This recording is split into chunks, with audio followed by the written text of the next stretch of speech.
आ जाओ भाई। Good afternoon Neha, good afternoon Manisha, good afternoon Amisha. आ जाओ भाई, जल्दी से कनेक्ट कर लो। वॉइस बताओ जल्दी से, क्लियर आ रही है क्या? और जितने बच्चे एकदम से अच्छा ने,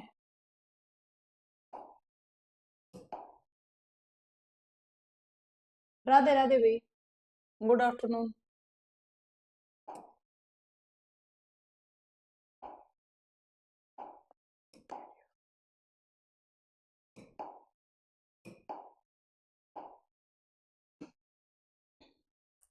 आ जाओ भाई, जल्दी से सारे मैसेज कर दिया करो एक बार आते ही लाइव, ताकि मैं इनको सेट कर दूं फिर।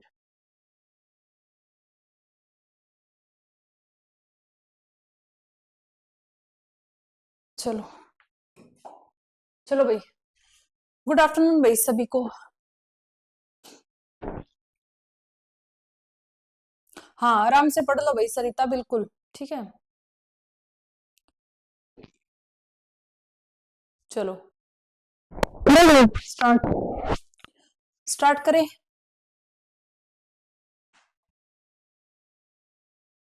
ठीक है, वॉइस क्लियर है ना? वॉइस क्लियर है ना? चलो भाई, राधे राधे भाई।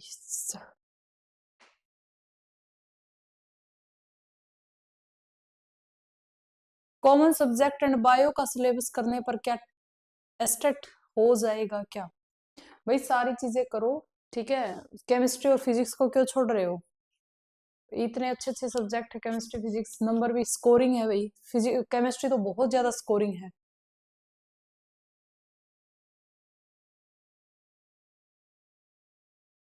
टेलीग्राम पर तूने भेज दे क्या? रेखा मुझे समझ ही नहीं आया क्या। वॉइस क्लियर, चलो भाई स्टार्ट करते हैं अब। नॉर्मल जो कमेंट है वो बाद में लूंगी, ठीक है। चलो भाई स्टार्ट करते हैं, वॉडियो ठीक है, वॉइस क्लियर है। देखो अब हमें पढ़ना है oogenesis, ठीक है। अब हमें पढ़ना है oogenesis। इसको पढ़ाने से पहले जल्दी से मेरे क्वेश्चन का आंसर दो। मैं बोल रही थी ना कि एस्टेट में ये क्वेश्चन पूछा गया है, तो मैं ऐड करना भूल गई, ठीक है।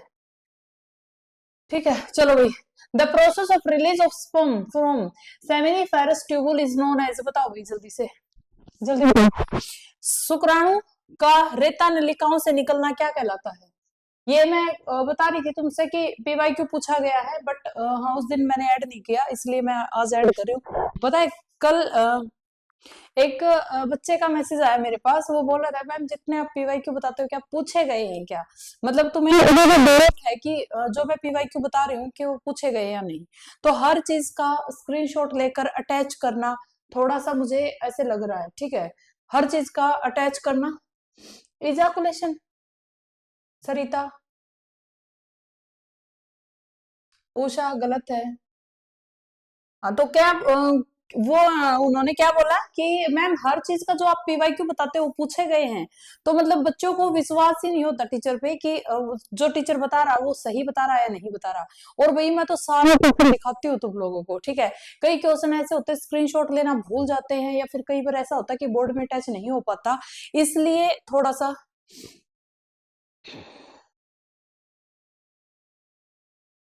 फोर,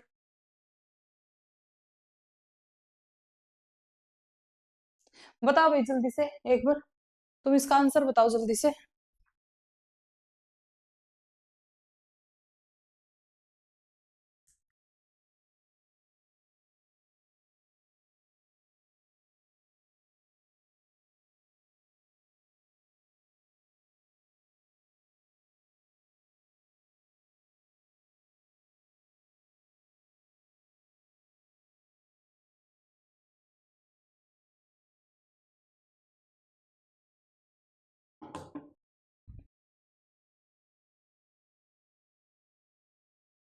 ठीक,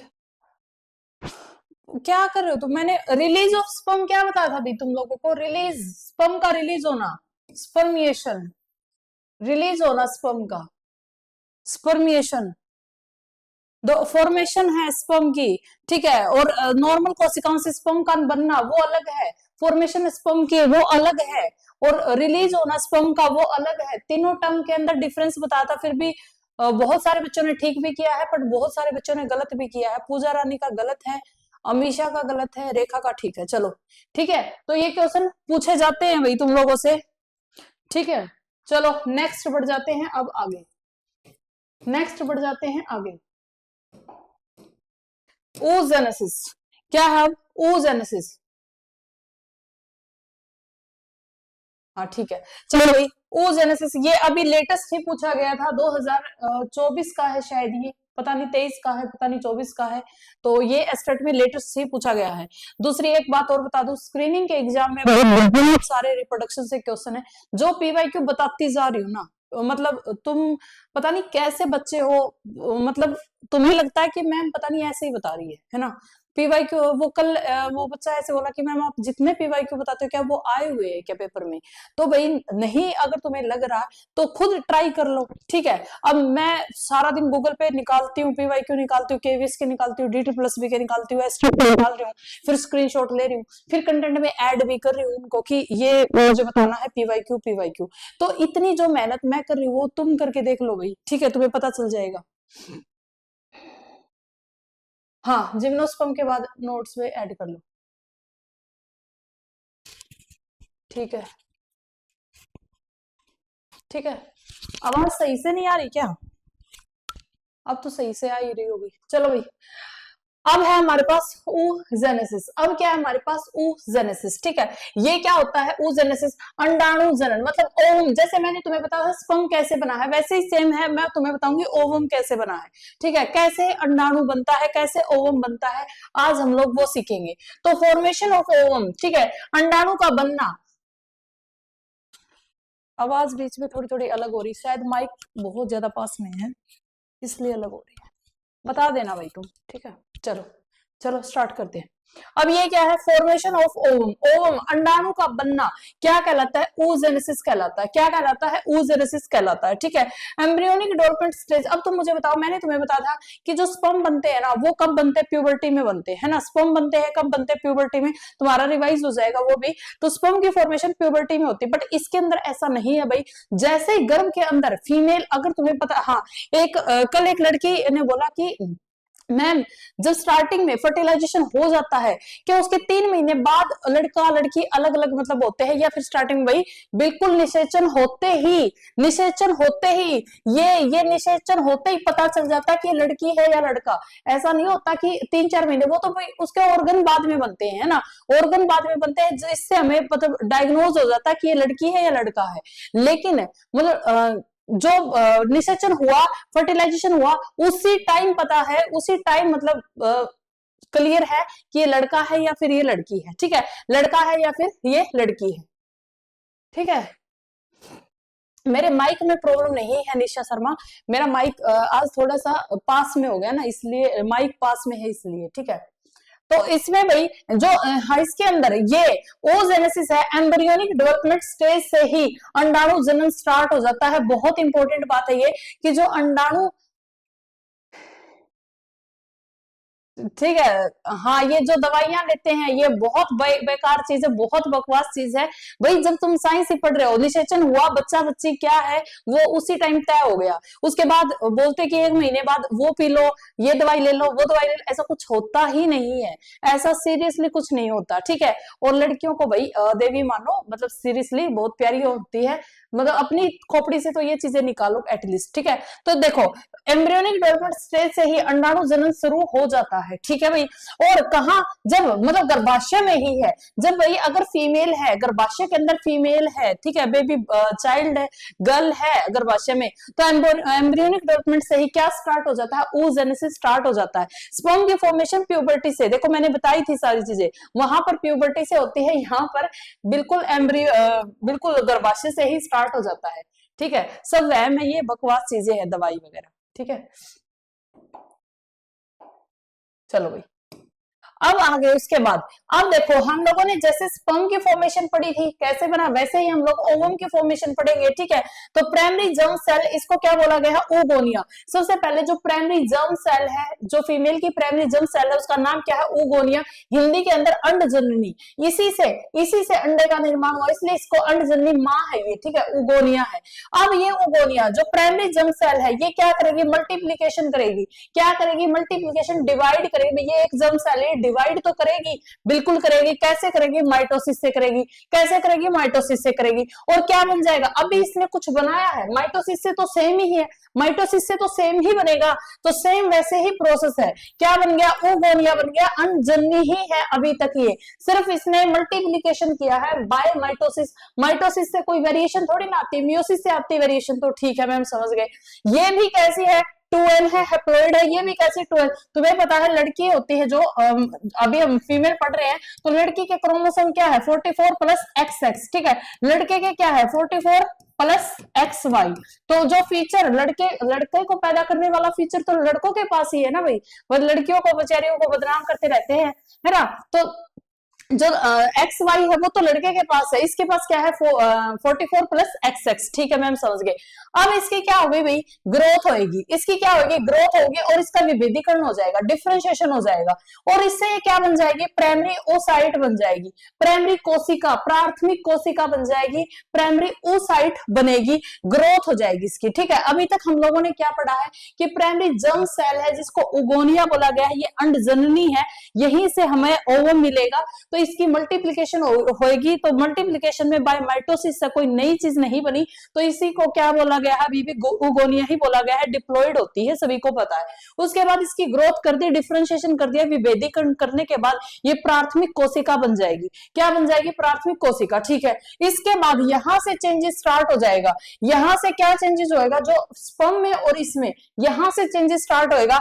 अब इसकी क्या होगी, मियोसिस होएगी। क्या होगी, मियोसिस होएगी। मियोसिस होती है तो वेरिएशन आता है, तुम्हें पता है, मियोसिस होएगी, ठीक है। और इसमें एक अलग सी चीज ये है कि अनइक्वल साइटोप्लाज्म का डिवीजन होगा। इसकी मियोसिस तो होगी, मियोसिस है, यहां से 2 सेल तो बनेगी, बट यहां से 2 सेल तो बनेगी, बट क्या होगा, अनइक्वल साइटोप्लाज्म का डिवीजन होगा। साइटोप्लाज्म बराबर बराबर नहीं बटेगा, इसके अंदर अनइक्वल क्या होगा, डिवीजन होगा, ठीक है।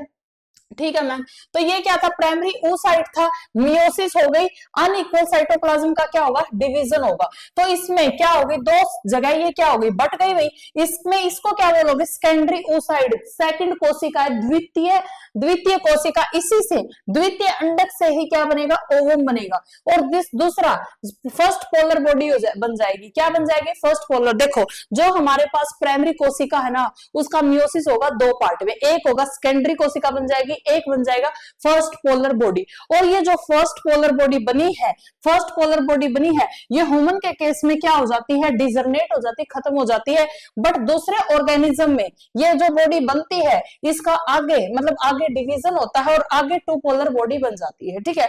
आगे 2 पोलर बॉडी बन जाती है। तुम सोच रहे हो पता नहीं मैम क्या क्या चीजें बता रही है, देखो अभी तो कुछ नहीं बताया मैंने। ओगोनिया था, जैसे हम लोगों ने स्पर्म किया वैसे ही हम लोग अंडा कैसे बनता है मैं वो बता रही हूँ तुम्हें, ठीक है। अंडा है वो कैसे बनता है वो बता रही हूँ। तो इसके अंदर हम लोगों ने कुछ नहीं किया है अभी तक प्राइमरी जर्म सेल का मल्टीप्लिकेशन करके ओगोनिया ही था, उसका डिफरेंशिएशन किया है, ग्रोथ करवाई है, प्राइमरी oocyte बन गया। अब ये प्राइमरी जो प्राथमिक कोशिका है, ये मियोसिस करेगी और डिवाइड हो जाएगी, मियोसिस करेगी और डिवाइड, क्या है, अनइक्वल साइटोप्लाज्म का डिवीजन होगा, सेकेंडरी oocyte बन जाएगी, फर्स्ट प्राइमरी बॉडी बन जाएगी। ये जो पोलर बॉडी है ना, ये ह्यूमन के केस में डिजर्नेट खत्म हो जाती है, ये जो कोशिकाएं खत्म हो जाएगी, ठीक है। लेकिन दूसरे जीवों में ये क्या करेगी, आगे डिवाइड करेगी और पोलर बॉडी बन जाएगी। तो ऐसे डायरेक्ट ही क्वेश्चन पूछा जा सकता है कि ह्यूमन के केस में पोलर बॉडी जो बनी है, अनइक्वल साइटोप्लाज्म का डिवीजन हुआ है, ये पोलर बॉडी बन गई। ह्यूमन के केस में भाई ये डिजनरेट हो जाएगी, ठीक है। हमें मतलब है इससे, ये क्या है, सेकेंडरी oocyte है, ठीक है। सेकेंडरी, इसके अंदर मेजर बल्क ऑफ साइटोप्लाज्म है, अनइक्वल साइटोप्लाज्म का डिवाइड हुआ है, ठीक है।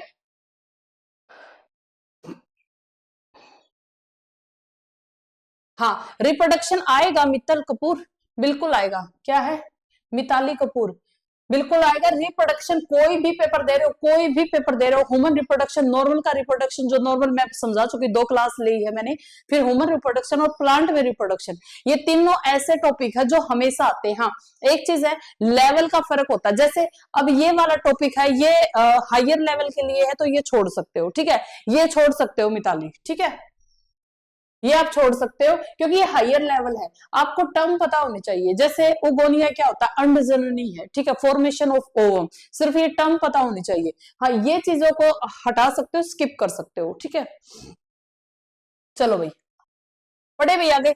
उसके बाद देखो ये है सेकेंडरी oocyte, ये क्या है, सेकेंडरी oocyte। इसके अंदर जब अनइक्वल साइटोप्लाज्म का डिवीजन हुआ है तो यहाँ साइटोप्लाज्म कम है, यहाँ साइटोप्लाज्म क्या है, ज्यादा है। अब भाई इसकी क्या होगी, मियोसिस सेकंड होगी, मियोसिस सेकंड के बाद ये क्या बन गया, ओवम बन गया, अंडा बन गया, और यहाँ पर क्या बना है, सेकंड पोलर बॉडी बनी है, क्योंकि अभी भी अनइक्वल साइटोप्लाज्म का डिवीजन हुआ है। किसी को समझ में आए तो ठीक है, नहीं आए तो ओवम कैसे बनता है, एक बेसिक समझ मैंने तुम लोगों को दी है कि अंडा कैसे बना है, ठीक है, ओवम कैसे बना है, एक बेसिक तुम लोगों को समझ दी है यहाँ से, ठीक है। तो मैं ये नहीं कहती यहाँ से भर भर के क्वेश्चन पूछे जाते हैं, बट तुम्हें एक बेसिक आइडिया होना चाहिए कि अंडाणु बनता कैसे है। जैसे मैंने स्पर्म बताया, स्पर्म कैसे बनता है, वैसे ये बताया कि एग कैसे बनता है, अंडाणु कैसे बनता है, ठीक है भाई। चलो आगे बढ़ जाते भाई। अब देखो ये 2-3 टर्म है जो पता होनी जरूरी है, 2-3 टर्म है जो पता होनी जरूरी है। इससे पहले कुछ और चीज समझा देती हूँ तुम्हें, चलो पहले ये टर्म ही समझा देती हूँ ताकि आसान रहे तुम्हारे लिए। ओवरी के अंदर एक होता है ओवेरियन फोलिकल, ठीक है, एक होता है फोलिकल। फोलिकल एक थैली लाइक स्ट्रक्चर होती है, दिखाऊंगी पिक्चर, एक थैली लाइक स्ट्रक्चर होती है, ठीक है, एक सैक लाइक स्ट्रक्चर है, थैली नुमा संरचना है इन ओवेरी। कहां पर प्रेजेंट होती है, ओवरी के अंदर होती है। और ये क्या होल्ड करके बैठा है, ये थैली लाइक स्ट्रक्चर है ना, एक अनडेवलप्ड एग को होल्ड करके बैठा है, जो डेवलप कर रहा है। एक एग है, अंडा है, जो डेवलप करेगा, वो किसके अंदर करेगा, इसमें थैली टाइप स्ट्रक्चर में क्या करेगा, डेवलप करेगा। इसको बोलते हैं फोलिकल। इसको क्या बोला, फोलिकल, हिंदी में डिंब ग्रंथि कूप, the sac like structure in ovary that hold the developing egg, जो होल्ड करके बैठा है किसको, डेवलपिंग एग को, इसको क्या बोला गया है, ओवेरियन फोलिकल, ठीक है, ओवेरियन फोलिकल। अब oocyte क्या है मैम, oocyte क्या है, it is the actual immature egg cell, यही है जो एक्चुअल इमेच्योर एग सेल है, जो कहां पर है, फोलिकल के अंदर है। ये फोलिकल के अंदर क्या है, oocyte है, जो एक्चुअल इमेच्योर एग सेल है, ठीक है। वो जो इमेच्योर एग है वो कैसे होगा, फिर वो मैच्योर होएगा, ठीक है, मैच्योर होकर क्या क्या चीजें बनाएगा वो हम सब लोग पढ़ेंगे अब। तो सबसे पहले ओवरिकल, जो ओवरियन फोलिकल होता है भाई, वो एक थैली टाइप स्ट्रक्चर जिसके अंदर हमारा एग रखा है। वो एग है, वो डेवलपिंग एग है, डेवलप कर रहा है, विकास कर रहा है। जब वो पूरे तरीके से जब वो विकास कर लेगा तभी वो बाहर आता है फोलिकल को रैप्चर करके, ठीक है। और वो जो मैच्योर फोलिकल है उसको बोलते हैं ग्राफियन फोलिकल। सारी चीजें बताऊंगी, ठीक है मैम। ये oocyte क्या है, ये जो इमेच्योर एग है, this is the actual immature egg cell inside the follicle. कोप के अंदर वास्तविक अपरिपक्व अंडा कोशिका है। समझ गए, क्या तुम समझ गए मेरी ये बात को?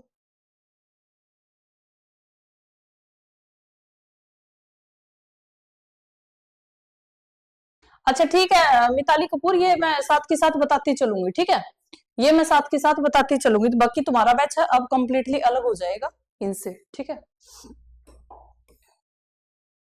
क्योंकि ये ह्यूमन फिजियोलॉजी भाई कहीं भी कोई भी एग्जाम दे रहे हो सबके लिए ही इंपॉर्टेंट है। हाँ एक चीज याद रखना, तुम्हारे आते हैं डायरेक्ट क्वेश्चन, ठीक है, जैसे रिलीज है, स्पर्म का रिलीज होना क्या कहलाता है, जो मैंने क्वेश्चन अभी भी दिखाया है। तो इस टाइप के डायरेक्ट क्वेश्चन पूछे जाते हैं तुम्हारे सिलेबस में। और कुछ भी एक्स्ट्रा चीजें वो मैं बता दूंगी कि ये मत करना, ठीक है। चलो भाई नेक्स्ट, नेक्स्ट बढ़ जाओ आगे, नेक्स्ट बढ़ जाओ आगे। आगे क्या है, फुल्ली मेच्योर फोलिकल। अब देखो ये फोलिकल था और इसके अंदर ये एग था। जब ये फुल्ली मेच्योर हो जाता है, ये फोलिकल फुल्ली मेच्योर हो जाता है, ये तो इमेच्योर था, अब ये फुल्ली मेच्योर हो गया, ठीक है। ये फुल्ली मेच्योर जो फ्लूइड फिल्ड ओवेरियन फोलिकल है, कंटेन, जो ओवम को कंटेन कर रहा है, दैट रैप्चर, ये रैप्चर हो जाएगा, मतलब रैप्चर हो जाएगा, मतलब क्या लिख रखा मैंने इसमें, अंडा रैप्चर होना, फट जाना, ठीक है, रैप्चर हो जाएगा, फट जाएगा, और फिर उसके बाद क्या हो जाएगा, एग है वो रिलीज हो जाएगा। चलो इस प्रोसेस को देख लेते हैं भाई अच्छे तरीके से, इस प्रोसेस को देख लेते हैं अच्छे तरीके से। देखो इस फोटो के थ्रू ही सारी चीजें समझाऊंगी मैं, लिख लेना, ठीक है, अपना लिख लेना भाई साथ में। देखो ये अपनी ओवरी है, ये अपनी क्या है भाई, ओवरी है, ठीक है। इसके अंदर ये प्रीमोडियल फॉलिकल है, अभी तक ये प्राइमरी फॉलिकल नहीं है, ठीक है। ये क्या है, प्रीमोडियल फॉलिकल है, ये छोटा छोटा तुम लोगों को फॉलिकल दिख रहा है, बिल्कुल दिख रहा है, क्या दिख रहा है तुम लोगों को, तुम बोलोगे यस मैम दिख रहा है। उसके बाद ये क्या बन गया, ये इसकी ग्रोथ होनी स्टार्ट हो गई भाई, ओवरी के अंदर इसकी क्या होगी, मतलब ग्रोथ होनी, इसका विकास होना स्टार्ट हो गया, तो ये क्या बन गया, प्राइमरी फॉलिकल बन गया, ये क्या बन गया, प्राइमरी फॉलिकल बन गया, ठीक है मैम। उसके बाद इसके अंदर ये कोशिका दिख रही है, क्या है तुम्हारी, oocyte है, जो मैंने बताई, ठीक है। ये अंदर का अंडा, जो अंडा है ये, ठीक है, ये क्या है तुम्हारा, oocyte है, ठीक है मैम। उसके बाद इसकी फिर से क्या होगी, ग्रोथ होगी, फिर से क्या होगी, ग्रोथ होगी, और ग्रोथ को ये देखो तुम्हें कितना बड़ा दिख रहा है ना, ये तुम्हें कितना बड़ा दिख रहा है, ग्रोथ को क्या बोलोगे, सेकेंडरी फॉलिकल है, इसकी क्या होगी, ग्रोथ होगी, सेकेंडरी फॉलिकल है, ठीक है मैम। अब ये सेकेंडरी फॉलिकल की फिर से इतना मैच्योर हो जाएगा, सेकेंडरी फॉलिकल फिर से फुल्ली मैच्योर हो जाएगा, और इस सेकेंडरी फॉलिकल को, इसको क्या बोला गया है, जब मैच्योर हो जाता है, ग्राफिकन फॉलिकल, ठीक है, ग्राफियन फॉलिकल, क्या बोला गया है, ग्राफियन फॉलिकल, ठीक है भाई। अब ये जो ग्राफियन फॉलिकल है, यहां पर तुम्हें एग दिख रहा है, फुल्ली मैच्योर हो गया, अब यहां से क्या होगा, एग रिलीज होगा, ये ग्राफियन फॉलिकल रैप्चर हो जाएगा, फट जाएगा, ये फट जाएगा, ये फटेगा तो एग है रिलीज हो जाएगा, और ओवुलेशन हो जाएगा, एग क्या हो जाएगा, रिलीज। मैसेज करके तुम जल्दी से मुझे बताओ कौन सा हार्मोन रिस्पॉन्सिबल है ओवुलेशन के लिए, ग्लैंड चैप्टर में बिल्कुल अलग से पढ़ा था, कौन रिस्पॉन्सिबल है ओवुलेशन के लिए, और पूछा गया क्वेश्चन है, PYQ है।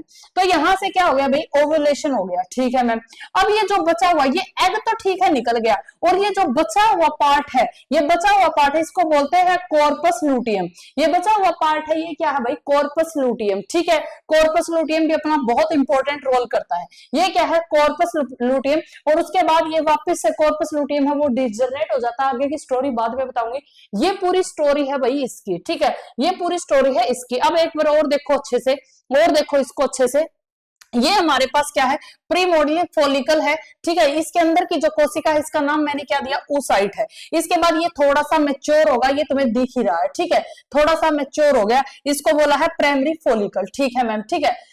ग्रेनुलोसा सेल इसके अंदर प्रेजेंट होती है, इस टाइप की, ये आगे मैं पढ़ाऊंगी। ग्रेनुलोसा सेल है, इनका बहुत इंपॉर्टेंट फंक्शन है, ये इसके अंदर क्या होती है, इसको फोलिकुलर सेल भी बोलते हैं, ये इसके अंदर प्रेजेंट होती है। इसके बाद क्या होगा, इसके बाद क्या होगा, FSH है, हाँ बिल्कुल सही है गीता। इसके बाद क्या होगा, रिलीज करवाएगा प्राइमरी फॉलिकल, जो अपना ब्रेन से पिट्यूटरी ग्लैंड है, एंटीरियर पिट्यूटरी, वो किसको रिलीज करेगी, FSH को, फॉलिकल स्टिमुलेटेड हार्मोन को, इसकी डेवलपमेंट के लिए, इसकी डेवलपमेंट के लिए इसको क्या करेगी, रिलीज करेगी FSH को, कि इसकी डेवलपमेंट करवानी है, ठीक है।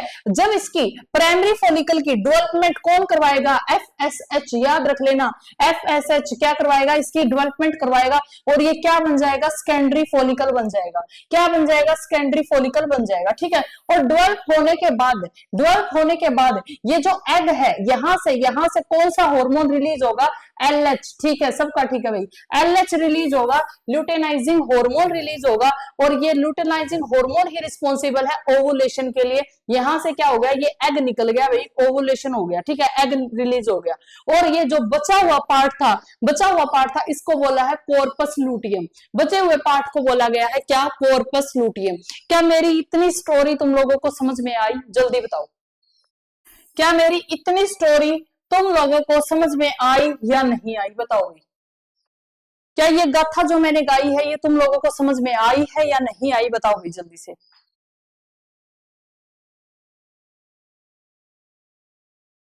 इसमें तो कुछ है ही नहीं, दो हार्मोन का तो पंगा है। FSH जो फॉलिकल को क्या करेगा, मैच्योर बनाएगा, फिर उसके बाद जब ये फुल्ली मैच्योर हो जाता है, इसका नाम क्या दे दिया, फुल्ली मैच्योर को क्या बोलते हैं, ग्राफियन फॉलिकल, फुल्ली मैच्योर हो गया, फिर लुटेनाइजिंग हार्मोन क्या करवाएगा, ओवुलेशन करवाएगा, एग को बाहर निकालेगा, और बचा हुआ पार्ट, ग्राफियन फॉलिकल का जो बचा हुआ पार्ट है, उसको क्या बोला गया है, कॉर्पस लूटियम। जल्दी से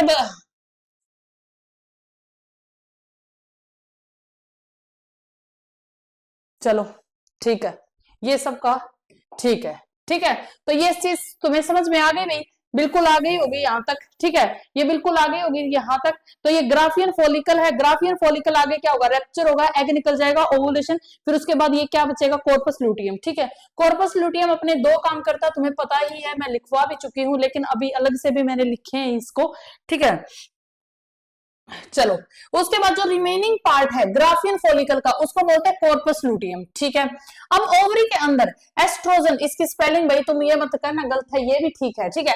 एस्ट्रोजन, एस्ट्रोजन हार्मोन रिलीज होगा। मैंने तुम्हें बताया था ओवरी है वो दो काम करती है, ग्लैंड होती है एक्सोक्राइन एंडोक्राइन, जो ओवम को रिलीज करना एक्सो फंक्शन है इसका, हॉर्मोन्स को रिलीज करना एंडो फंक्शन है। तो ये इसने कौन सा हार्मोन रिलीज किया, एस्ट्रोजन। और ये कहां कौन रिलीज करेगा, ओवरी का कौन सा पार्ट इसको रिलीज करेगा भाई, इसको सिक्रेट करेगी वॉल ऑफ फॉलिकल, फॉलिकल की जो दीवारें हैं वो इसको क्या करेगी, सिक्रेट करेगी, स्त्रावित करेगी। जो फॉलिकल बनी है थैली टाइप स्ट्रक्चर, थैलीनुमा स्ट्रक्चर है, उसकी दीवारें इसको क्या करेगी, सिक्रेट करेगी। एग के फॉर्मेशन में मदद करता है, फीमेल हार्मोन है, सभी को पता है, डेवलप करवाता है सेकंड कैरेक्टर को, ये सारी चीजें मैं लिखवा चुकी ग्लैंड में, ठीक है। हार्मोन लिखवाने थे मुझे यहाँ पर। तो एक तो हार्मोन ओवरी है जो रिलीज करेगी एस्ट्रोजन, उसके बाद प्रोजेस्टेरोन जो कौन सिक्रेट करेगा, ये कॉर्पस लुटियम क्या करेगा, प्रेगनेंसी हार्मोन को क्या करेगा, सिक्रेट करेगा। अब यहां से अंडा निकल गया, ओवम यहां से निकल गया, ठीक है, ओवम है यहां से भाई, एग निकल गया, ठीक है मैम,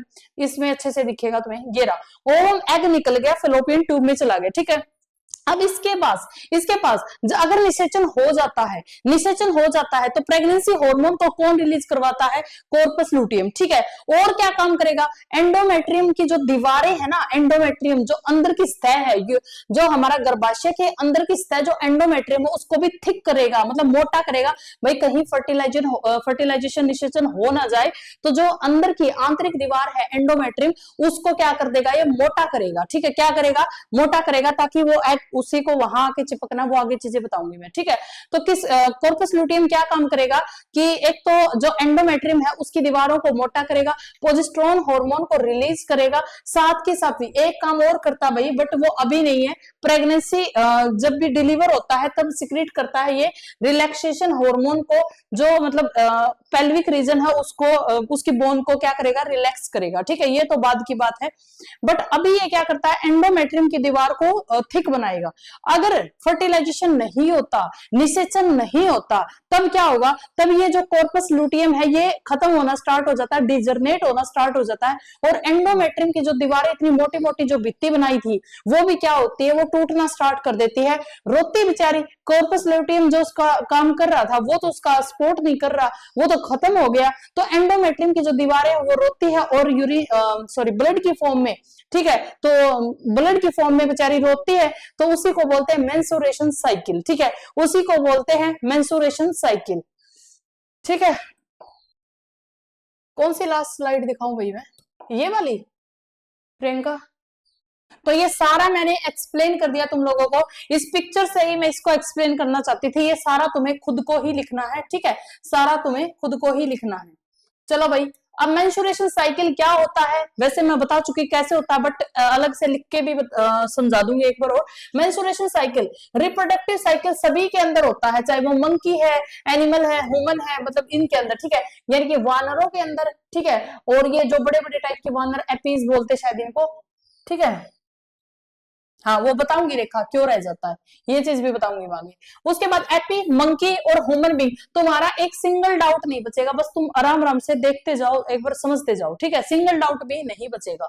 तो यहाँ पर देखो, एपीज, मंकी और ह्यूमन बीइंग के अंदर क्या होता है, मेंस्ट्रुएशन साइकिल होता है। कपि बंदर मानव में होने वाला जनन को आर्तव चक्कर कहते हैं, ठीक है, आर्तव चक्कर कहते हैं। अब तुम्हें एक चीज पता है, कौन सा स्टेट था वो जहां पर ये मेंस्ट्रुएशन साइकिल आने पर लड़की के घर में फंक्शन किया जाता है। आजकल मतलब इस चीज को ये है कि भाई पहले जो लड़कियां थी वो बता नहीं पाती थी अपने पेरेंट्स को, थोड़ा सा डरती थी, शर्माती थी, और ये सोचते मतलब फर्स्ट मेंस्ट्रुएशन आता तब ऐसे सोचती थी कि पता नहीं क्या हो गया उसके साथ, जैसे उसने कोई गुनाह कर दिया हो, ऐसे मतलब फील होता था लड़की को।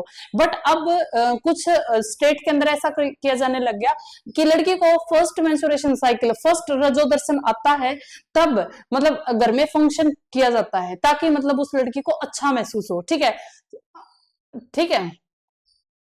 तो ताकि उस लड़की को अच्छा महसूस हो। हाँ ठीक है, तो फर्स्ट मेंस्ट्रुएशन को क्या बोला जाता है भाई, मनार्के भी आ सकता है रजोदर्शन हिंदी के अंदर, इंग्लिश के अंदर याद रखोगे मनार्के, ठीक है, इंग्लिश के अंदर रखोगे मनार्के। साउथ में किया जाता है, बिल्कुल एक फंक्शन किया जाता है ताकि उस लड़की को अच्छा महसूस हो और उसको ये बताया जाए कि भाई ये प्रकृति का नियम है, ठीक है, उसने कुछ गुनाह नहीं किया। लेकिन क्या होता है स्टार्टिंग में जब मासिक धर्म आता है तब लड़कियां एकदम से डिप्रेस हो जाती है, बहुत परेशान हो जाती है, क्योंकि वो अपने पेरेंट्स से खुलकर बात नहीं कर पाती थी, ठीक है। लेकिन आजकल तो थोड़ा सा ट्रेंड चेंज हो चुका है, पेरेंट्स है खासकर जो पिता है उसको जरूर अपनी बेटी से बात करनी चाहिए इस बारे में, और ताकि उसकी मतलब हर चीज का जो समस्या उसको आती है, क्रिएट होती है, वो दूर हो सके। तो ये होता है भाई, ठीक है।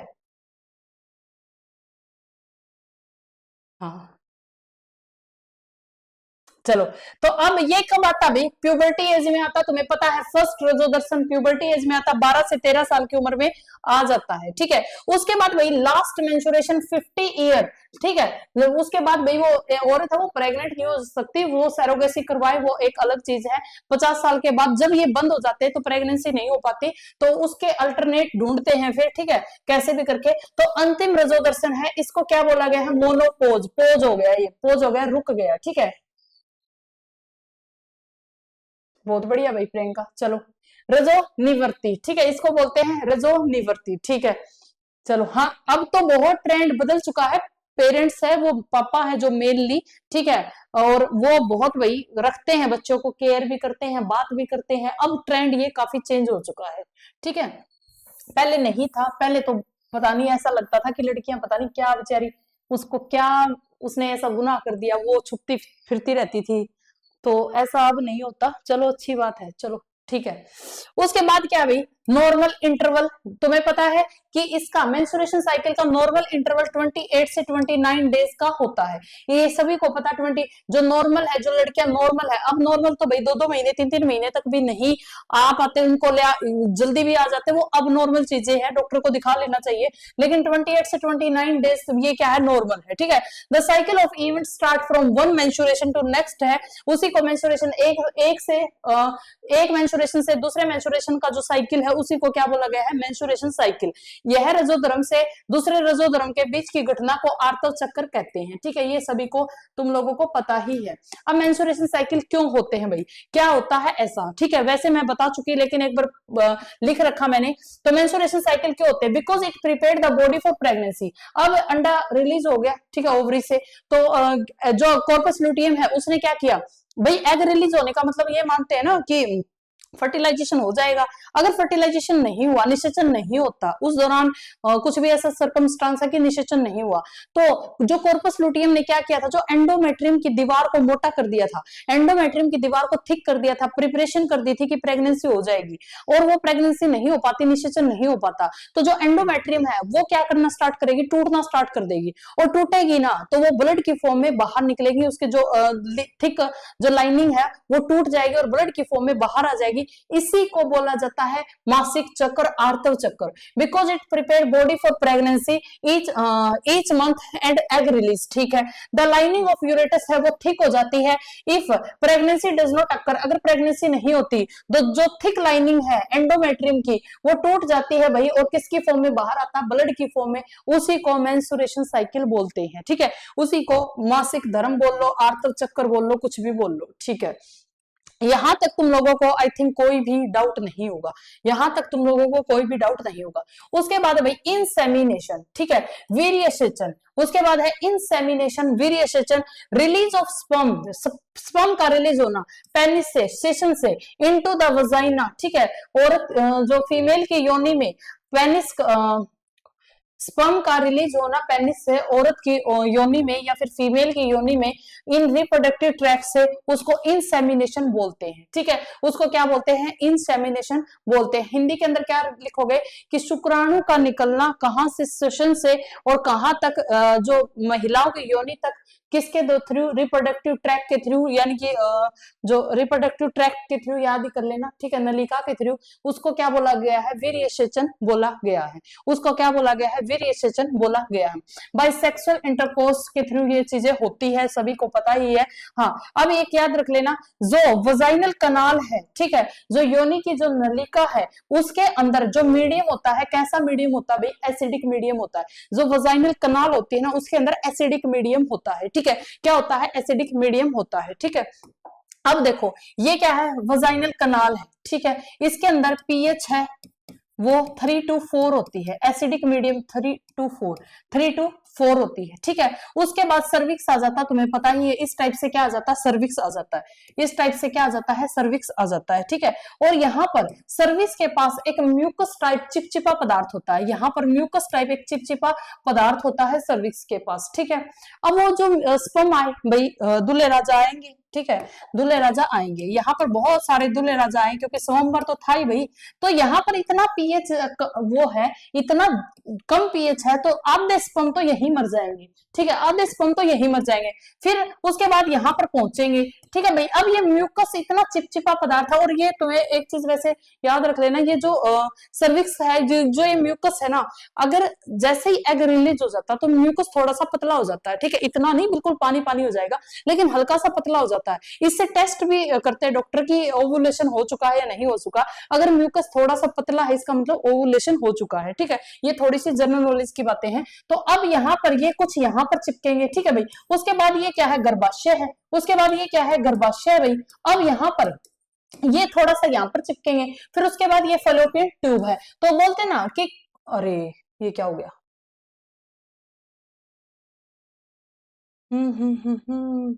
शुक्र शुक्र, ओवरी, थोड़ा सा डायग्राम ऐसा ही बनाया भाई, मैं इसको ना नीचे ही बना देती हूँ, नहीं तो ओवरी, ठीक है। तो यहाँ पर इस टाइप का याद रखना, ठीक है। तो वहां पर जो पहुंचेंगे ना, देखो मिलियंस में थे, और यहाँ पर कितने पहुंचेंगे, 300 के अराउंड पहुंचेंगे, लाखों में एक, बोलते हैं ना लाखों में एक है, वही जा पाएगा। क्योंकि देखो आधे यहाँ पर चिपक जाएंगे, फिर यहाँ कुछ कुछ रास्ता भटक जाएंगे बेचारे, ठीक है, कुछ रास्ता भटक जाएंगे, कुछ यहाँ पर चले जाएंगे, और कुछ यहाँ पर, जो सही जगह तो एक आध ही पहुंच पाता है सही जगह, ठीक है, मतलब कम ही पहुंच पाते हैं सही जगह। तो आधे तो पीएच इतनी कम है यही मर जाएंगे, फिर इस म्यूकस से चिपक जाएंगे। फिर उसके बाद फेलोपियन ट्यूब है, क्योंकि हर महीने तुम्हें पता है एक ओवरी से एक अंडा आता है, तो दूसरी ओवरी से नहीं, ऐसा तो नहीं मान लेना कि दोनों से आता है, एक महीने एक से, एक महीने दूसरी से, ठीक है। तो आधे है वो रास्ता भटक जाएंगे। तो ये थोड़ा सा मोटा मोटी वैसे दिमाग के लिए बता है कि ऐसा समझ लेना, ठीक है, ऐसा समझ लेना। तब अब यहाँ पर देखो पीएच इसकी इतनी कम है, एसिडिक मीडियम है, ठीक है। तो स्पर्म तो जाएंगे अपनी रानी के पास, उनको तो जाना ही है, ठीक है। हाँ बिल्कुल आती है, ओवुलेशन किट आती है भाई, बिल्कुल आती है, ठीक है। चलो, उससे पता चल जाता है कि ओवुलेशन हो चुका है या नहीं हो चुका। तो जो मतलब एडवांस पेरेंट्स है वो चेक कर लेते हैं कि ओवुलेशन हो चुका है, तो मतलब विद सही टाइम है कि भाई बच्चा पैदा कर लिया जाए। चलो, अब है फर्टिलाइजेशन, निषेचन। फ्यूजन है गैमेट्स का, युग्मकों का विलन, जो युग्मक मिलते हैं उसको क्या बोलते हैं, फर्टिलाइजेशन। कहाँ मिलते हैं पहले ही बता चुकी, दोनों जंक्शन बता चुकी, एम्पुला है या फिर इनका मेन जंक्शन जहां पर ये दोनों मिलती हैं, इस पे ये फर्टिलाइजेशन, ये जंक्शन है भाई, यहीं पर होता है। ये पेपर में 2 या 3 बार पूछ चुका, जनरल कमेंट का आंसर बाद में करूंगी, ठीक है। Fertilization only occur sperm and egg, ठीक है। कब स्पर्म और एग आपस में साइमल्टेनियसली जब ये रिलीज होते हैं तब ही फर्टिलाइजेशन होता है। निषेचन क्रिया तभी होती है जब शुक्राणु और अंडाणु साथ साथ छोड़ दिए जाते हैं, साथ साथ शुक्राणु और अंडाणु साथ साथ छोड़ दिए जाते हैं, तभी जाकर क्या होता है, फर्टिलाइजेशन होता है, निषेचन होता है, ठीक है। अब एक चीज को समझ लेना, एनसीईआरटी का एग्जैक्ट डाटा है, स्पर्म है, ठीक है, फीमेल की बॉडी में स्पर्म चला गया, फीमेल की बॉडी में स्पर्म चला गया, ठीक है। तो स्पर्म का लाइफ टाइम कितना है, लाइफ स्पेन कितना, जीवन काल कितना, वो कब तक जिंदा रहता है, तो 24 से 48 आवर तक स्पर्म है वो जिंदा रहता है, 24 से 48 आवर तक स्पर्म है वो जिंदा रहता है, ठीक है भाई। उसके बाद एग है, अंडा ओवम रिलीज हो गया, एग रिलीज हो गया, वो कितने टाइम तक जिंदा जिंदा रहेगा भाई? 48 से 72 आवर्स तक, ठीक है। 48 से 72 आवर्स तक वो क्या रहता है? जिंदा रहता है, ठीक है भाई। तो ये याद रख लेना स्पर्म, हाँ इन दोनों के बीच में जैसे ये स्पर्म एंट्री की और जब तक ओवुलेशन एग नहीं रिलीज हो रखा, लेकिन अगर बाद में हो जाए तो इतने टाइम में फर्टिलाइजेशन फिर भी हो सकता है, ठीक है, फर्टिलाइजेशन फिर भी हो सकता है। तो स्पर्म है इसका जीवन काल 24 से 48 घंटे है, एनसीईआरटी लिखती है, और ओवम का 48 से 72 घंटे तक क्या है? जीवन काल है, इतने टाइम तक वो जिंदा रहता है, ठीक है भाई, ठीक है। चलो अब आगे, इसके कुछ इवेंट होते हैं भाई, फर्टिलाइजेशन के कुछ इवेंट होते हैं, क्या होते हैं अब तुम समझो। देखो वैसे थोड़ी सी इंटरेस्टिंग स्टोरी करके बता देती हूँ। सबसे पहले तो देखो, जो स्पर्म है, जो स्पर्म फीमेल की बॉडी के अंदर एंटर कर रहा है, ठीक है, फीमेल की बॉडी के अंदर ये स्पर्म है, ये एंटर कर रहा है, ठीक है। अब फीमेल बेचारी दुल्हन है, वो रेडी होके बैठी कि कोई भाई स्वयंवर रचा गया, उसके इतने सारे दूल्हे आए हुए हैं, उसमें से एक ही उसको सिलेक्ट करना है। तो फीमेल है वो वेट कर रही है कि कोई बढ़िया सा दूल्हा मुझे मिल जाए और मैं मतलब उसके साथ घर बसा लूं, ठीक है। तो ये स्पर्म है, ये आ रहे हैं, ठीक है, आराम आराम से आ रहे हैं, इनकी गति इतनी तेज नहीं होती, ये स्पर्म जब एंट्री करते इनकी गति इतनी तेज नहीं होती। तो अब जो फीमेल का जो पेरेंट्स है वो ऐसे सोच रहे हैं, यार एक तो इतने सारे हैं, ऊपर से इनकी गति भी नहीं है, तो मैं ही इनको कुछ प्रोवाइड कर देता हूं ताकि इनकी गति भी बढ़ जाए, इनको कुछ खाना पीना भी प्रोवाइड कर दूं, कुछ हाथी घोड़े भी प्रोवाइड कर दूं, ताकि ये भागे भागे आ जाए और मेरी बेटी को ले जाए, ठीक है, ठीक है। तो अब क्या होगा, अब क्या होगा, इस स्पर्म की गति को बढ़ाया जाएगा, ठीक है, स्पर्म की गति को बढ़ाया जाएगा, कैसे बढ़ाया जाएगा? इसकी कैपेसिटी को इंक्रीज किया जाएगा, ठीक है, इनको पोषण दिया जाएगा, अब फिर जाकर ये अपनी दुल्हन तक मिल पाएंगे, ठीक है। तो सारे स्टार्ट करते हैं, फर्टिलाइजेशन के इवेंट स्टार्ट करते हैं।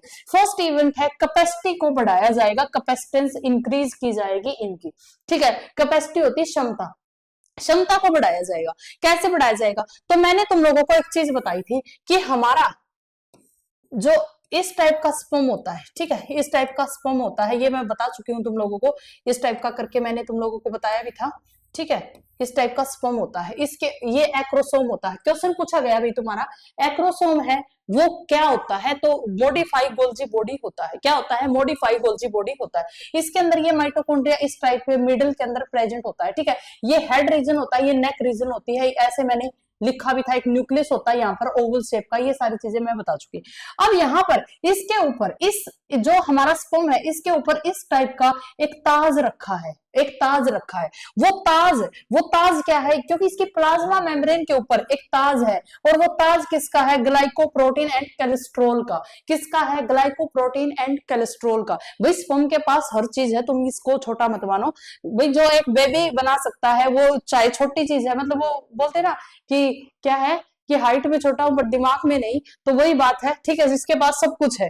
तो ये जो स्पर्म है इसकी plasma membrane glycoprotein plus cholesterol होता है।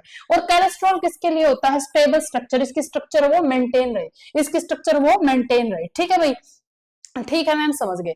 अब उसको राजा को चाहिए ऐसे कि इसकी स्ट्रक्चर मेंटेन रहे, नहीं, वो तो चाहता है कि भाई तू जल्दी से आ और मेरी बेटी को ले जा, तो जल्दी से ऐसे ऐसे काम कर कि मेरी बेटी चली जाए तेरे साथ, ठीक है। तो वो क्या करेगा, राजा क्या करेगा, इसका डिसोल्यूशन करवा देगा, किसका? प्लाज्मा मेम्ब्रेन का। अगर ये टूट जाते हैं ग्लाइकोप्रोटीन और कोलेस्ट्रॉल, इसका ताज है वो हट जाता है, ठीक है, ये ताज है ये हट जाता और ये क्या हो जाता? रिलैक्स हो जाएगा, छोटा हो जाएगा, हल्का हो जाएगा, ताकि स्पीड बढ़ जाए। तो ये ताज है ये क्या हो जाता है? हट जाता है, ठीक है। गॉड की बनाई हुई, बिल्कुल हर चीज यूनिक है। तो डिसोल्यूशन हो जाता है प्लाज्मा मेम्ब्रेन का, यानी कि ग्लाइकोप्रोटीन और कोलेस्ट्रॉल है, इनका डिसोल्यूशन हो जाता है, जैसे एंट्री होती है इनका डिसोल्यूशन हो जाता है। अब इसकी मूवमेंट बढ़ जाती है, इनकी क्या हो जाती है? मूवमेंट बढ़ जाती है। उसके बाद और क्या होगा? कैल्शियम इनको शुक्राणुओं को, स्पर्म को कैल्शियम दिया जाता है भाई, पोषण दिया जाता है ताकि ये एक्टिव हो जाए। अब खा पी के तगड़े हो गए, ठीक है, पहले अब बारात आती तो सबसे पहले खिलाया पिलाया ही तो जाता है कि ताकि वो मतलब भाई एनर्जी से डांस कर सके, एनर्जी से पहुंच सके, ठीक है। तो इनको भी खिलाया पिलाया गया भाई, क्या? Influx of calcium ion, sperm become hyper active, sperm क्या हो गए? हाइपर एक्टिव हो गए, ठीक है, क्या हो गए? हाइपर एक्टिव हो गए, ठीक है भाई। इतनी बात समझ में आ गई, ठीक है। अब क्या होगा, अब वो फीमेल है ना, वो थक चुकी है इतनी सारी प्रोसेस को देखकर, ठीक है। वो फीमेल है, वो थक चुकी है, मतलब अब वो सोच रही है कि जल्दी से, ये एग है भाई, ठीक है। अब जल्दी से सोच रही कि ये जल्दी से मेरे पास आ जाए, मेरी शादी हो जाए और मैं, आज का दिन है ये निपट जाए, बोलते हैं ना शादी वाला दिन कि अंत भला तो सब भला। तो अब ये चाहती कि भाई अंत भला सब भला, मेरा जल्दी से निगाह हो जाए, जल्दी से शादी हो जाए। तो अब ये क्या करेगी, तो तुम बताओ। इसने स्पर्म को देखा, ठीक है, स्पर्म ने एग को देखा। अब भाई दो अपोजिट सेक्स एक दूसरे को देखेंगे तो क्या होगा, अट्रैक्शन होगी, बिल्कुल होगी। तो अट्रैक्शन, अब लड़का लड़की को देखता, लड़की लड़के को देखती है, अट्रैक्शन तो होती है, ठीक है। अब कौन से हार्मोन रिलीज होते हैं, प्यार भरे, ठीक है, स्माइल ऐसे करना, और वो लड़का पता नहीं क्या जो भी है, ठीक है। ये सारी चीजें समझाने की है भाई, ताकि तुम बोर ना हो। तो अब लड़कियां मतलब ऐसे फालतू वो करती है ना, कि कभी मतलब जैसे कुछ कुछ तो करती ही रहती है भाई, कुछ भी आपने बालों को वो कर दी है, बार बार बालों को ही सही करते जाती है, और लड़का बार बार कभी चश्मे लगा लेता है, कभी उतार लेता है, ठीक है। तो ये आपस में जो ये फंडबाजी चलती है ना लड़कियों की, तो वो ये भी करेंगे, ठीक है, वो ये भी करेंगे दोनों। तो ये क्या करेंगे, कुछ प्रोटीन्स है, कुछ प्रोटीन्स है, कुछ अट्रैक्शन के लिए कुछ प्रोटीन का निर्माण करेंगे, ठीक है। तो fertilising and anti fertilising reaction यहाँ पर होगी, यहाँ पर देखो रिएक्शन होगी, ओवम में और इसमें स्पर्म में आपस में क्या होगी, रिएक्शन होगी, ठीक है भाई। अब यहाँ पर क्या होगा कि ये जो कुछ प्रोटीन्स को रिलीज करेंगे, फर्टिलाइजिंग प्रोटीन है वो कौन रिलीज करेगा, फीमेल एग है, फीमेल एग है, फीमेल एग है, ठीक है। फीमेल एग प्रोडक्शन करेगा इसका, और यहाँ पर एंटी फर्टिलाइजिंग है वो क्या करेगा, स्पर्म प्रोड्यूस करेगा। ये क्या करेगा, स्पर्म प्रोड्यूस करेगा, ये क्या करेगी, फीमेल। अपोजिट आपस में प्रोड्यूस किए, वहां पर एंट्री होते ही प्रियंका ये सारी चीजें हो जाती है, ठीक है। एंट्री होती है, ये समझाने के लिए था।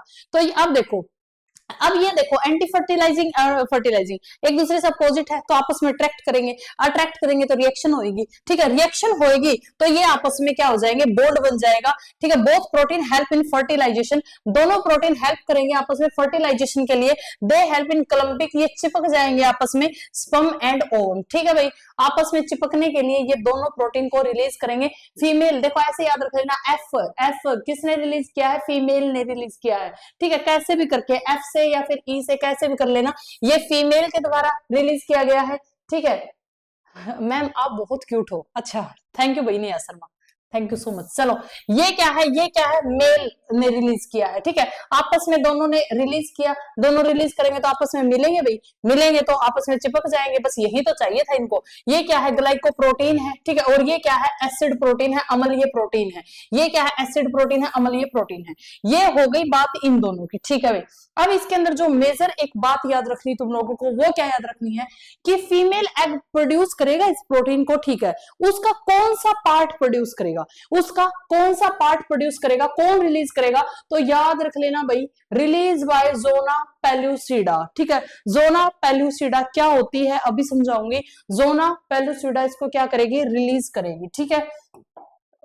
एक मिनट रुको, हाँ देखो, ये हमारा क्या है, ओवम है, अंडा है। ये हमारा क्या है, ओवम है, अंडा है, ठीक है। अंडा, ये इसका क्या है, न्यूक्लियस है। ये क्या है, न्यूक्लियस है, ठीक है। इसके अंदर ये ग्रेन्यूल्स पाए जाते हैं, कण होते हैं, कोर्टिकल, कोर्टिकल ग्रेन्यूल्स है, कण है इसके अंदर, ठीक है। क्या काम करेंगे आगे बताऊंगी। ये क्या है, ओवम है, ठीक है मैम। अब यहां पर ये जो लेयर है इसके बिल्कुल पास में, ओवम के पास में एक लेयर है, ठीक है। ओवम के पास एक लेयर है जिसका नाम क्या है, जोना पेल्यूसिडा, जिसका नाम क्या है, जोना पेल्यूसिडा। कहां पर है, ओवम के बिल्कुल पास में है, ठीक है। इसकी डेफिनेशन मैंने लिखी है, द थिक है, मोटी है, ट्रांसपेरेंट मेम्ब्रेन है, जो कहां सराउंडिंग है, ओवम के पास, बिफोर इम्प्लांटेशन। इम्प्लांटेशन, इम्प्लांटेशन होने के बाद तो ये एक बार फटेगी ना, तो उससे पहले, एक मिनट भाई, हेलो, अब मैं बाद में बात करती हूँ, अभी क्लास है, ठीक है।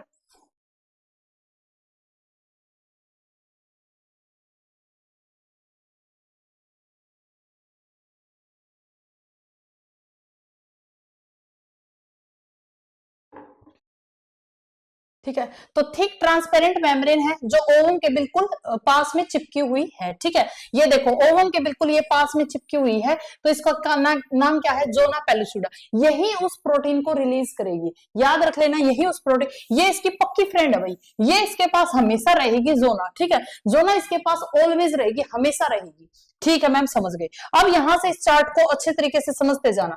ये हमारा क्या है भाई, ओवम है। ठीक है मैम, इसके बाहर की ये लेयर है जोना पेलुसिडा। ठीक है, न्यूक्लियस है, और ये क्या है, कण है, इसके अंदर ग्रेनुल्स है। ठीक है भाई, ठीक है। उसके बाद ये क्या है मैम, गोले गोले गोले गोले गोले से, ये है ग्रेनुलोसा सेल। ठीक है, ग्रेनुलोसा सेल, कोरोना रेडिएटा भी इसको बोलते हैं, ग्रेनुलोसा सेल या फिर कोरोना रेडिएटा। ठीक है, इसका नाम है, इन सेल का नाम है, इन सेल का, ये जो बाहर चिपक रही है ना, इससे इन सेल का नाम है। क्योंकि देखो ग्रोथ होने के बाद जो ओवम है, उसकी ग्रोथ के बाद ये सारी चीजें बनी है, तो इसका नाम क्या है, ग्रेनुलोसा सेल है, या फिर जो कोरोना रेडिएटा इसका नाम है। ठीक है मैम, समझ गए। एक बार इसको मिटा रही हूँ।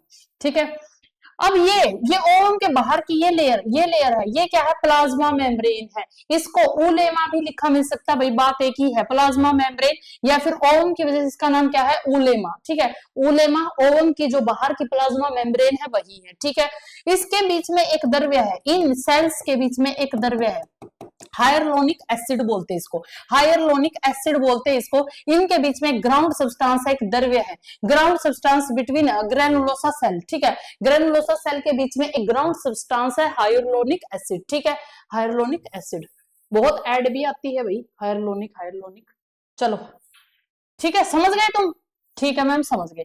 अब तुम मुझे एक बात बताओ कि ठीक है भाई, देखो ये हमारी ओवरी है ना, ये हमारा एग है, ओवम है। अब यहां पर इसके पास देखो कितनी चीजें हैं, कितने बैरियर है, स्पर्म को ये सारे बैरियर क्रॉस करने पड़ेंगे अपने प्यार के पास पहुंचने के लिए, ये सारे बैरियर को क्रॉस करना पड़ेगा स्पर्म को। ठीक है, तो ये बैरियर को कैसे क्रॉस करेगा, तो ये भाई बहुत सारे स्पर्म आ जाते हैं, देखो बहुत सारे स्पर्म आ जाते हैं, बट बिल्कुल जो चिपक रहा है जोना पेलुसिडा से, ये मोस्ट पावरफुल स्पर्म है। ठीक है, एक ऐसा होगा जो मोस्ट पावरफुल होगा, बिल्कुल इस दीवार के चिपक रहा है, देखो ये चिपक रहा है, जोना के बिल्कुल चिपका हुआ है। ठीक है, तो ये क्या है, मोस्ट पावरफुल स्पर्म है। हर चीज को मैंने यहाँ पर लिख दिया है तुम्हारे लिए, हर चीज को लिख दिया है। ठीक है, हाँ देखो बिल्कुल ये डायग्राम अच्छा है तो वही, लेकिन मैंने क्रॉस करके, ठीक है, तो ये बात समझ में आ गई नहीं, ये स्पर्म कैसा है, मोस्ट पावरफुल है। कैसा है, मोस्ट पावरफुल है, ग्रेनुल्स है, ये न्यूक्लियस है, ये क्या है, ओवम है, ये जो बाहर की लेयर है जोना पेलुसिडा बिल्कुल पक्की सहेली है इसकी, कभी नहीं छोड़ेगी इसको। ये क्या है, प्लाज्मा मेम्ब्रेन, ओलेमा भी इसको बोलते हैं। ठीक है, और ये क्या है, सेल है, कोरोना रेडिएटा या फिर ग्रेनुलोसा सेल है। ठीक है भाई, समझ गए होंगे। अब यहां पर मैनी स्पर्म स्ट्राइक करते हैं ओवम मेम्ब्रेन से, बट मोस्ट पावरफुल स्पर्म ही वो क्या करेगा, एंटर करेगा और चिपकेगा। मोस्ट पावरफुल ही क्या करेगा, एंटर करेगा, चिपकेगा। कहां पर, जोना पेलुसिडा के पास। यहां पर आकर अब ये चिपक गया है। ठीक है, यहां पर आकर क्या हो गया भैया, भैया चिपक गया। ठीक है मैम, समझ गए। चलो भाई आगे। अब क्वेश्चन पूछा गया है, पीवाईक्यू है, बिल्कुल बताऊंगी तुम लोगों को। ठीक है, देखो जोना पेलुसिडा, अब ये जो ओवम के जो बाहर है ये जोना पेलुसिडा, इसके बारे में थोड़ा सा पढ़ लेते हैं क्या होती है। तो it is not a made of cell, ये सेल से बनी नहीं होती, ये एसेलुलर होती है। किससे बनी है, प्रोटीन से। कौन से प्रोटीन से, ग्लाइकोप्रोटीन से। कौन से प्रोटीन से बनी है भाई ये लेयर, ग्लाइकोप्रोटीन से। एक पीवाईक्यू तो यही पूछा गया था कि ये किससे मिलकर बनी है, ग्लाइकोप्रोटीन से। ठीक है, दूसरा पीवाईक्यू क्या पूछा गया था अभी बताऊंगी, यूपीएलटी के अंदर पूछा गया था भाई, बिल्कुल आ सकता है, स्क्रीनिंग एस्टेट डी ट्रिपल्स भी बिल्कुल आ सकता है, यूपीएलटी के अंदर पूछा गया था। ठीक है, एक तो यही क्वेश्चन पूछा गया था। दूसरा सुन लो, ये इसके पास 3 टाइप के क्या होते हैं, ग्लाइकोप्रोटीन होते हैं। 3 टाइप के क्या होते हैं, ग्लाइकोप्रोटीन, जोना पेलुसिडा 1 2 3। ठीक है, JP1 JP2 JP3। ठीक है, JP1 JP2 JP3। ठीक है भाई, अब इसको ये प्रोटीन इस टाइप से अटैच होते हैं, इस टाइप से। ठीक है, इस टाइप से क्या होते हैं, अटैच होते हैं। ये बीच वाला इसको बोला है JP1। ठीक है, और ये फर्स्ट वाला इसको बोला JP2, और ये थर्ड वाला ये जो तुम्हें दिख रहा है ये है JP3। ठीक है, ये क्या है, JP3, मतलब ये बीच वाला बॉन्ड है ना, जो इन दोनों के बीच का बॉन्ड, इसको बोला है JP1। ठीक है, ये ग्लाइकोप्रोटीन है जोना पेलुसिडा 1, फिर क्या है 2, फिर क्या है 3, ये वाला क्या है 3 है। ठीक है, ठीक है, हाँ बताऊंगी भाई, रुक जाओ रेखा, सारी चीजें हो जाएंगी, एक बार रुक जाओ। ठीक है, अब यहां पर सुनो, ये जो स्पर्म है वो किससे चिपकेंगे, JP3 से, ठीक है, ZP3 से, ZP3 ऑफ जोना पेलुसिडा। कौन से ग्लाइकोप्रोटीन से चिपकेंगे भाई, ZP3 से। ये PYQ पूछा गया भाई, ये PYQ पूछा गया है यूपीएलटी के अंदर, ठीक है, यूपीएलटी के अंदर ये PYQ पूछा गया है कि ये जो स्पर्म है ये जोना पेलुसिडा के कौन से ग्लाइकोप्रोटीन से चिपकेंगे, ZP3 से चिपकेंगे। कौन से चिपकेंगे, ZP3। और ये जो परत है, ये जोना पेलुसिडा है, ये जो लेयर है, ये सेल से नहीं बनती, ग्लाइकोप्रोटीन की बनी हुई होती है, ठीक है। इसके अंदर 3 टाइप के ग्लाइकोप्रोटीन होते हैं, ZP1, ZP2, ZP3, ठीक है भाई, ठीक है। अब हमारे पास थर्ड क्या आ गया भाई, थर्ड क्या आ गया, एक्रोसोमल रिएक्शन। उसके बाद ठीक है ये चिपक गया, अब क्या आ गया, एक्रोसोमल रिएक्शन। अब इसका हेड अंदर तो जाएगा, इसका हेड अंदर तो जाएगा।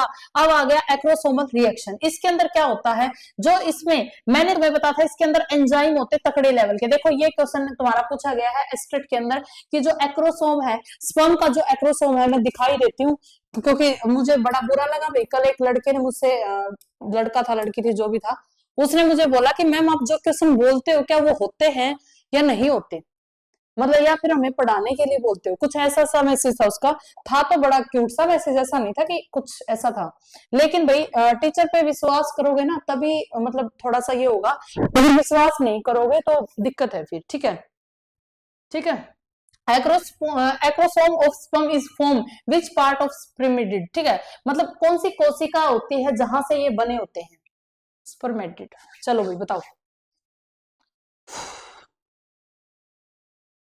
जल्दी बताओ। Centrosome, Golgi body, mitochondria, ribosome, बताओ भाई जल्दी से, जल्दी कमेंट करो। ये पूछा गया क्वेश्चन है भाई, बताओ जल्दी से। हाँ ठीक है, क्योंकि ये क्या होता है, मॉडिफाई गोल्गी बॉडी है। क्या है ये, मॉडिफाई गोल्गी बॉडी, बिल्कुल फर्स्ट में।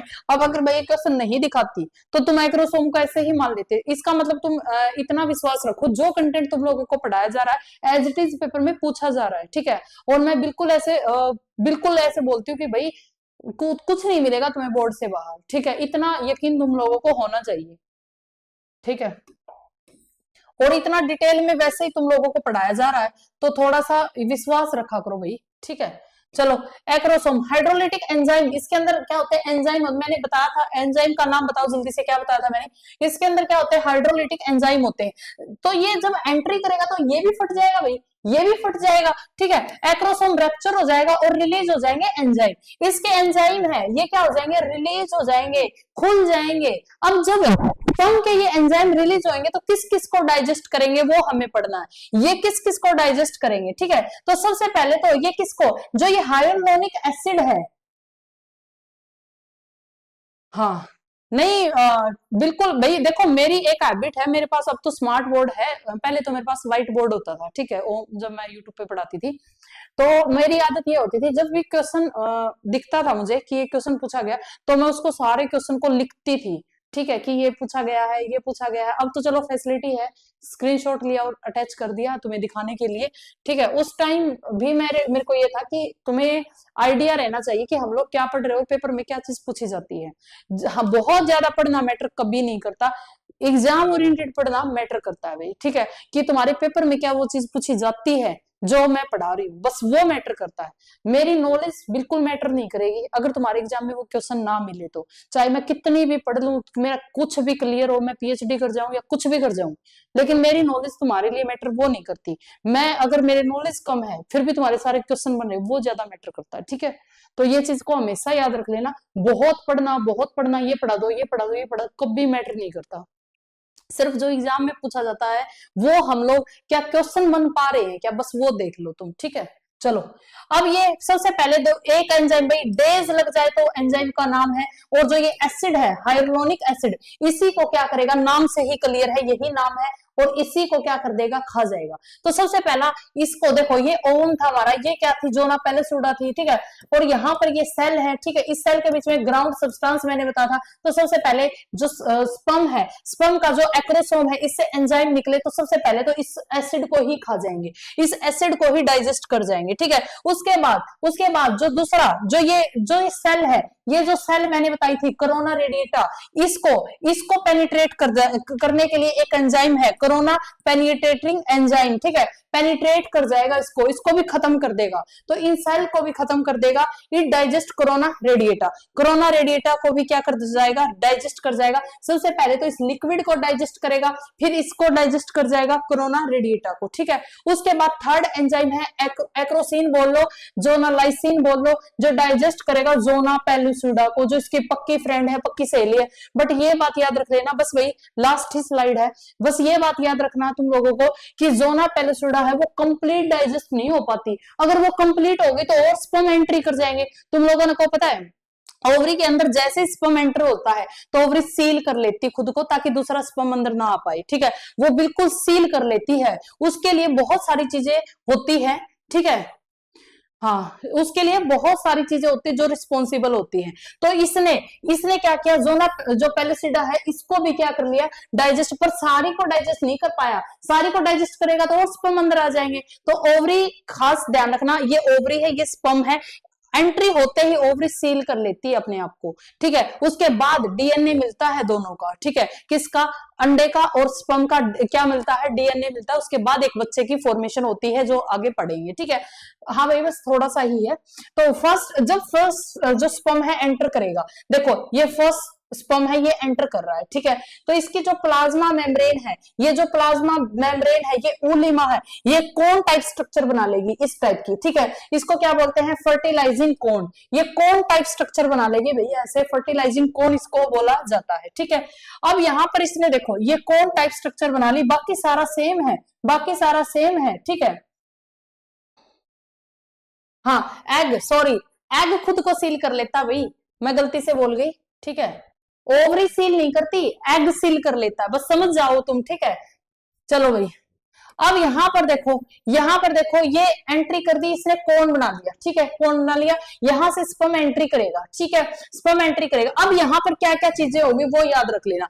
जब ये एंट्री कर रहा है तो एक तो होगा डीपोलराइजेशन, इसके अंदर क्या होगा, सोडियम है, सोडियम के चैनल खुल जाएंगे। तुम्हें सिर्फ याद क्या रखना है कि इसके अंदर डीपोलराइजेशन होगा, सोडियम चैनल खुल जाएंगे, सोडियम अंदर आ जाएगा, चार्ज आ जाएगा भाई प्लाज्मा मेम्ब्रेन पे, पॉजिटिव पॉजिटिव पॉजिटिव पॉजिटिव, बाहर नेगेटिव नेगेटिव नेगेटिव, ठीक है। इससे भी सील हो सकता है। तो ये बहुत फास्ट प्रोसेस है। तो तुम्हें याद क्या रखना है, डीपोलराइजेशन होगा due to influx of sodium ion की एंट्री हो जाएगी, तो डीपोलराइजेशन हो जाएगा, ठीक है। दूसरा जो इसका ईआर है, इस सेल का ईआर है, वो कैल्शियम को रिलीज कर देगा। क्या कर देगा, रिलीज कर देगा कैल्शियम को।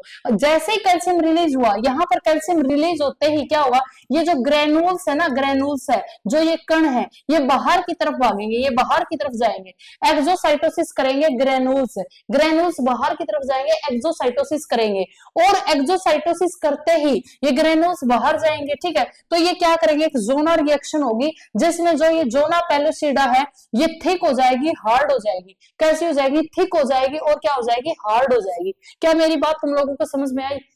डीपोलराइजेशन होगा, ठीक है मैम, ईआर रिलीज होगा, एक्सोसाइटोसिस होगी, ये ग्रेनुल से ये बाहर की तरफ आएगी, और ये जो दीवार है ये कैसी हो जाएगी, थिक हो जाएगी, मोटी हो जाएगी। कैसी हो जाएगी, थिक हो जाएगी, और क्या हो जाएगी, मोटी हो जाएगी, ठीक है भाई।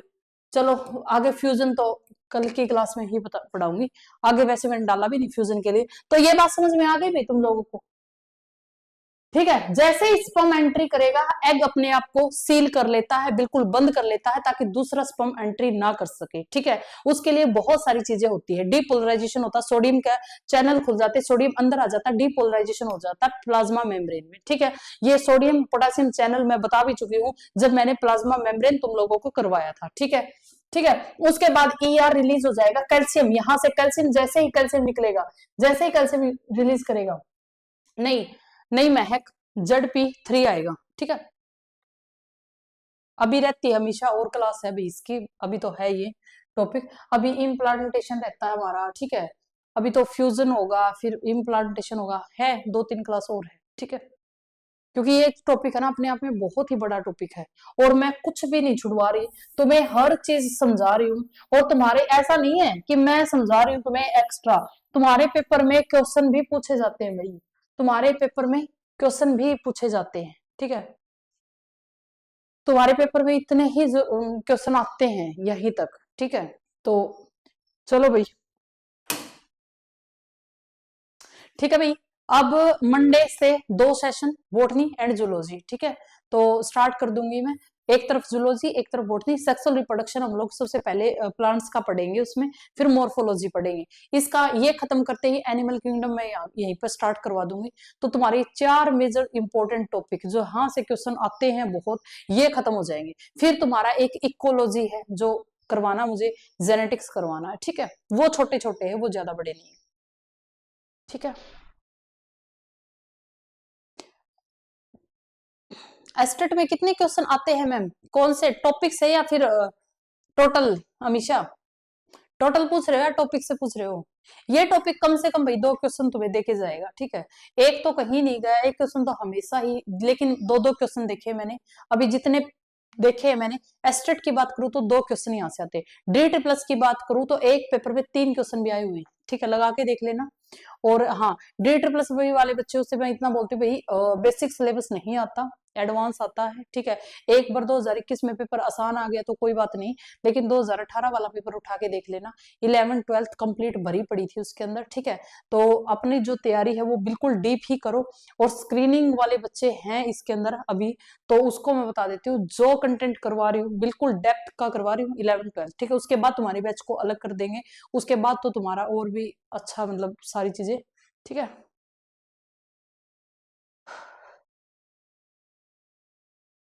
सीटेट तो हो जाएगा प्रीति, इस इतना सिलेबस कहाँ आता है सीटेट में, चलो ठीक है भाई, ओके। हाँ, बिल्कुल आते भाई, देखो बायो के क्वेश्चन कभी कम नहीं होते, कोई भी पेपर दे देना, चाहे एस्टेट की बात करें तो 20-20-20 है, तो एक बार एस्टेट में 22 क्वेश्चन थे बायो से, ठीक है, फिजिक्स केमिस्ट्री के एक एक क्वेश्चन कम था, 19-19 थे, इसके 22 क्वेश्चन थे, ठीक है। और इस बार 20-20-20 तीनों ही थे। मैं तो हमेशा ही क्या करती हूँ, पेपर आते ही पहले तो यही काउंट करती हूँ कि इसमें कितने पूछे गए हैं, ठीक है। स्क्रीनिंग की बात करें, 50 नंबर की साइंस में से 50 नंबर की आती है, 25 क्वेश्चन बायोलॉजी अकेला लेता है, 25 क्वेश्चन फिजिक्स केमिस्ट्री के आते हैं, ठीक है। तो वेटेज देख लेना। अगर डी ट्रिपल बी की बात करूं, कोई बच्चा डी ट्रिपल की भी साथ में तैयारी कर रहा होगा, तो उसकी बात करूं तो तुम्हारे जो 35, कई बार तो मतलब बहुत बार, ऐसा बार बार नहीं होता, 35 to 40 क्वेश्चन तक बायो के आ जाते हैं, ठीक है। तो देख लेना कितना मतलब बायो का कंटेंट पूछा जाता है। कभी बायो को नहीं छोड़ सकते, साइंस कर रहे हैं तो बायो को छोड़ने का तो मतलब है ही नहीं, ठीक है। और बायो छोड़नी क्यों है, जब मैं इतना अच्छा पढ़ा रही हूँ तो भाई बायो छोड़ोगे भी क्यों, ठीक है। चलो, ये तो मजाक था, ठीक है भाई, okay, bye bye, take care, हंसते रहो, मुस्कुराते रहो, खुश रहा करो, और प्रैक्टिस करते रहा करो। ये टॉपिक सब में प्रीति इतना ही करना है जितना मैं करवा रही हूँ, ठीक है। इस इन टॉपिक्स में नहीं छोड़ सकते, कुछ भी नहीं छोड़ सकते, ये इतने ही करने हैं। हाँ, बस पैटर्न देखो भाई, मैं तुम्हें एक चीज हमेशा बताती हूँ कि सिलेबस तो वही है, ठीक है, सिलेबस सबका वही है, बात क्या है, पेपर पूछा कैसे जाता है, ठीक है। कई होता है जिसके अंदर क्वेश्चंस का जो लेवल होता है ना वो बेसिक पूछ लेता है, कई होता है कि आप 10 में से कुछ आसान सी चीज पूछ लेता, जैसे ये आसान ही क्वेश्चन था, एक्रोसोम कहाँ होते हैं, मॉडिफाई गोल्गी बॉडी है, ठीक है, ये एस्टेट का क्वेश्चन था। कई होते हैं बहुत ही रेयर, मतलब थोड़े से ज्यादा एडवांस, जैसे ये यूपीएलटी में ZP3 अच्छा क्वेश्चन पूछा गया था कि ग्लाइकोप्रोटीन वो भी 3 टाइप का कहाँ पर चिपकेगा, मतलब ये एक अच्छा क्वेश्चन था। तो पेपर का मैं सारा ही पढ़ा रही हूँ, वो पेपर का स्टैंडर्ड जाने कि भाई कैसा आता है, ठीक है। हाँ, ये चीज है कि तुम्हें है ना एक बार पढ़ने के बाद ये नहीं होगा कि उस एग्जाम के लिए अलग से टीचर ढूंढ रहे हो, उस एग्जाम के लिए अलग से टीचर ढूंढ रहे हो, ऐसा नहीं होगा तुम्हारे साथ, ठीक है।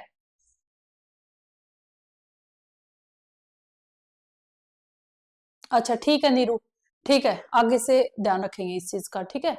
कोई भी अगर परेशानी हो तो मुझे टेलीग्राम पे मैसेज कर लिया करो भाई। हाँ, एक चीज याद रखा करो भाई, जो क्वेश्चन जो चीजें हो चुकी है प्लीज एक बार है ना आप खुद देखा करो कि चीजें हो चुकी है। जैसे ग्लैंड चैप्टर का वो लड़की बोल रही थी मुझे, तो एक बार चेक कर लिया करो कि तुम्हारा पेपर कितना हो रखा है, बाद में टीचर को आके मैसेज किया करो, ठीक है? क्योंकि फिर टीचर को ये होता है कि यार मतलब मैं इतना पढ़ा रहा हूँ और पता नहीं बच्चे पढ़ रहे हैं या नहीं पढ़ रहे, ठीक है? और मुझे तो बहुत फर्क पड़ता है इस चीज से, अगर मैं पढ़ा रही हूँ और तुम पढ़ नहीं रही तो बड़ा मतलब मुझे दुख होता है, ठीक है? तो रिवाइज करके आ करो, पढ़ा करो, और चीजें मैं बार बार रिपीट भी करती हूँ। ऐसा कुछ है नहीं कि मुश्किल लग रहा है, ठीक है? जिस बच्चे को मुश्किल लग रहा है वो एक बार क्लास और देख लेना, स्पीड पे देख लिया करो, ठीक है? बाद दूसरी क्लास अगर देखो, 2 बार क्लास देखने से फायदा होता है कि ज्यादा याद होता है चीजें, ठीक है? कोई चीजें हम लोग देख लेते हैं ज्यादा याद होती है, तो स्पीड पे देख लिया करो। चलो भाई, okay, bye bye, take care, हंसते रहो मुस्कुराते रहो भाई, बाय बाय।